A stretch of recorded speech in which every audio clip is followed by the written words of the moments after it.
And we are back here on the GSMC football podcast. And for the third part of the show, we are now going to talk about the Ravens winning an overtime thriller against the Rams yesterday, 37-31. And I'll be honest, I honestly thought this game was going to be a blowout. You know, NFC team coming in, contending for a playoff spot. You know, the Ravens, they blew out Seattle earlier in the year. They blew out the Lions earlier in the year. And I just, the Rams, they can be a wild card team, but I was like, I don't know, good defense on the road. I don't know. I didn't really think they were going to do that good, but you know what? They played a really good game. They just fell short, unfortunately. So we'll go through the game summary really quick. So Ravens punted. They opened up the game with a punt. Rams kicked a field goal. They went 13 plays, 67 yards to make it 3-0. And then the Ravens punted. Then the Rams punted. Then the Ravens went 3 plays, 66 yards. Lamar Jackson connected with Isaiah Likely for 54 yards. That was a 54-yard touchdown. So even with Mark Andrews out, Isaiah Likely has proven that he can be, a good pass catcher for them, the young tight end in his second year. So that made it 7-3. Then the Rams, they went 10 plays. They went 7 plays, 75 yards. 3 minutes, 24 seconds of time of possession down the field. And Matthew Stafford connected with Cooper Kupp for a 6-yard touchdown. So Cooper Kupp, back-to-back weeks scoring touchdowns. So that's encouraging for fantasy owners. Then the Ravens, they opened up the second quarter. They went 5 plays, 75 yards. Lamar Jackson connected with Odell Beckham Jr. for a 46-yard touchdown. So he's looked good in recent weeks. Then the Rams, they responded with a touchdown of their own. They went 9 plays, 75 yards, 4 minutes, 40 seconds of time of possession. Matthew Stafford connected with the rookie tight end Allen, right, for a touchdown. Davis Allen, for a touchdown.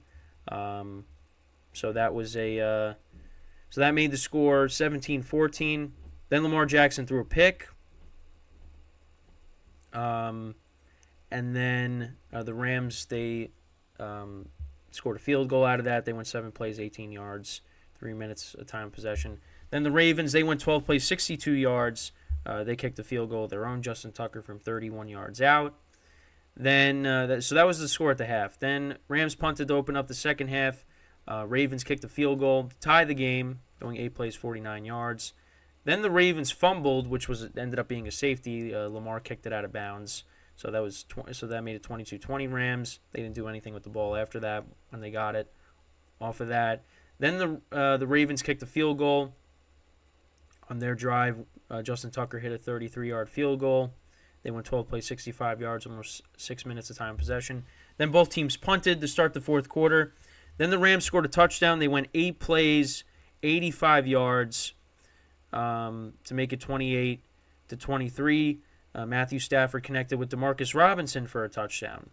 Then the Ravens, they scored a touchdown to make it 31-28. They went 13 plays, 75 yards, 3 minutes, 25 seconds of time possession.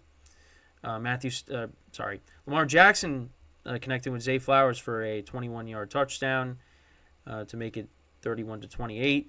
And then the Rams went down the field. That was set up by a 34-yard reception by Cooper Kupp. And the Rams kicked a game-tying field goal to make it 31-31. Both teams punted. However, running it back for the touchdown was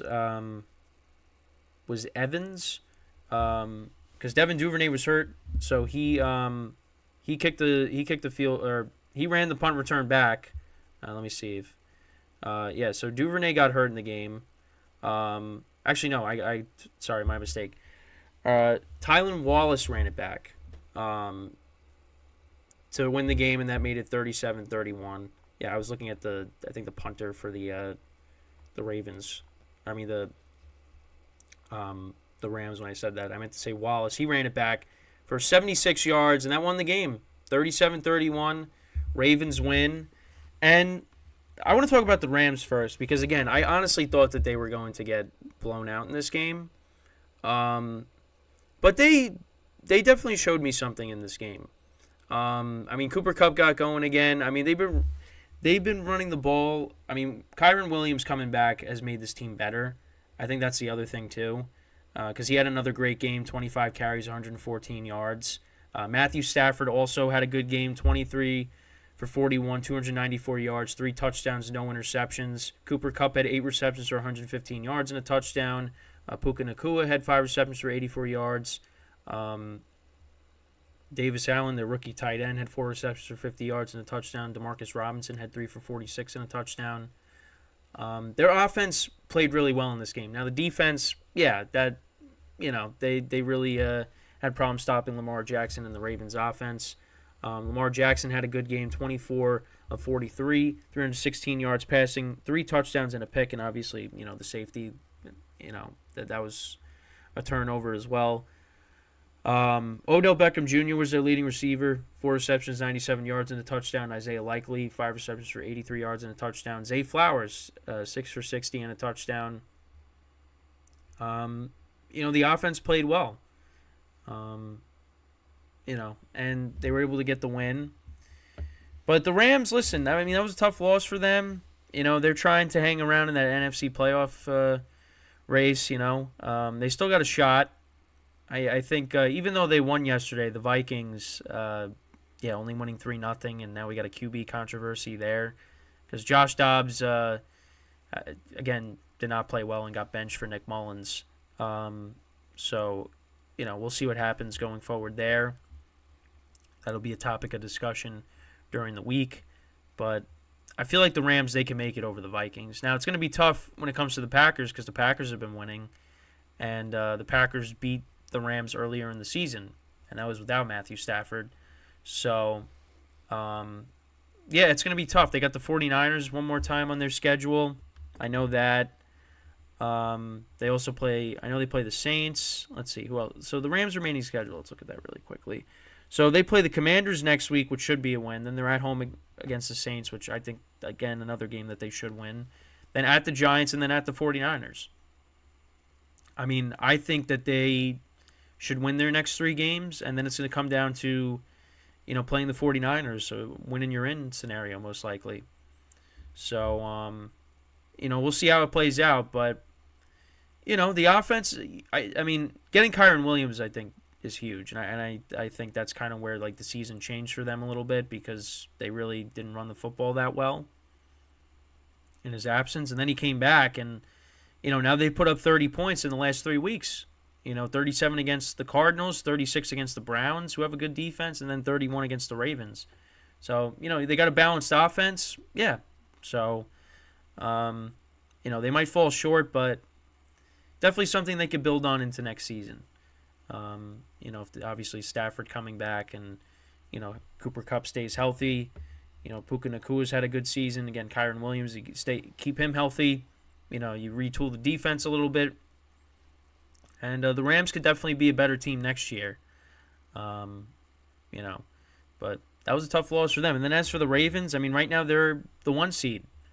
And obviously the turnovers in the game, a little bit of an issue, but, they right now look like the best team in the AFC. I don't think that's really, I mean, you could debate it, but, the way the Chiefs have been struggling, I mean, I don't really look at the Jags as, we'll see how they play against each other in Jacksonville. And the Dolphins, I mean, we'll see when these teams play each other in a couple of weeks. But right now the Ravens, I think they're the best team in the AFC. They got the Jags next week. Then they have the 49ers on Christmas. So that's going to be an interesting game. Then they have the Dolphins, and then they're at home against the Steelers. So, it's gonna be. These are 4 tough games right here. Maybe not the Steelers game, because they're kind of falling apart. But I mean, you gotta like where the Ravens are at, what they've been able to do, and right now I think. They're in the driver's seat for the number 1 seed. Now, it might come down to, playing against the Dolphins, who ends up with it. And, it's going to be interesting because we're going to end up seeing Mahomes playing on the road in the playoffs, most likely.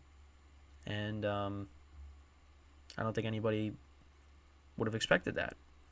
But that's the case right now. You got to give the Ravens credit. I mean, the defense, they didn't play great yesterday, but they still were able to find a win. And yeah, I mean, I don't know what else to say. It was a great game. I honestly thought the Ravens would win by a couple of scores, but no, that didn't happen. This ended up being a good game, and that kind of, gives me more respect for the Rams because, I did not think they were going to, play well in this game. And also, like, a lot of games yesterday, bad weather, and it just, I mean, the Jags-Browns game, that was almost a 4-hour game.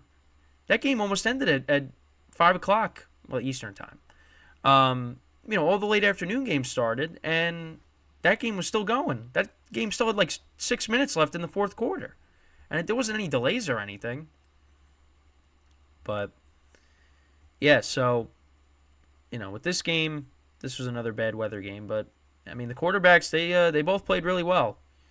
It's just a tough loss for the Rams, though. Because they win that game, I mean, they're in a really good spot. But unfortunately, they fell a little bit short. They do play the Commanders, who have just been awful. Their defense has been terrible, so they should win that game. They should, but who knows? Commanders are coming off of a bye, so maybe they corrected a few things. I'm just saying that I really don't think they did, but who knows? The Rams basically got to win out. And, they might have a shot with how the Vikings have been playing, even though the Vikings did win yesterday 3-0. But the Vikings are in trouble. Because the quarterback situation is, because you thought, Josh Dobbs, he comes in, he's playing well, and these last 3 games, against the Broncos, it's gotten worse and worse. The Broncos, then the Bears, and now the Raiders too. The final score was 3-0, like I said. And you got Justin Jefferson back only for him to get hurt and be out the rest of the game, which is unfortunate. So, I don't know. They got the Lions twice, the Vikings. They got the Packers again. So, yeah. And then they play the Bengals next week, the triple header on Saturday. So, yeah, there's definitely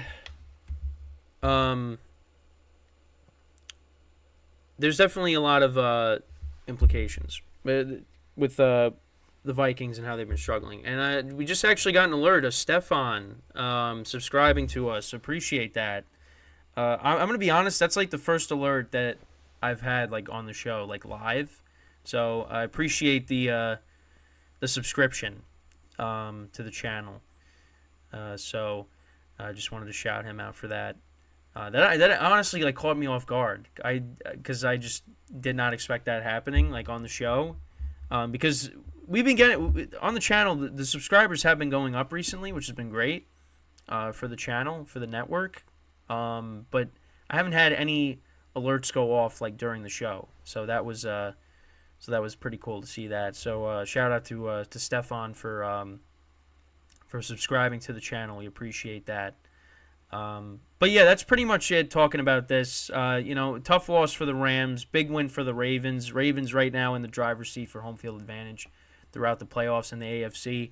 Rams, you got some work to do in these last 4 weeks of the regular season if they're going to want to make the playoffs. I hope they do make the playoffs because I'd rather see them in it as opposed to, the Vikings and, if Nick Mullins is the starting quarterback for them in a playoff game.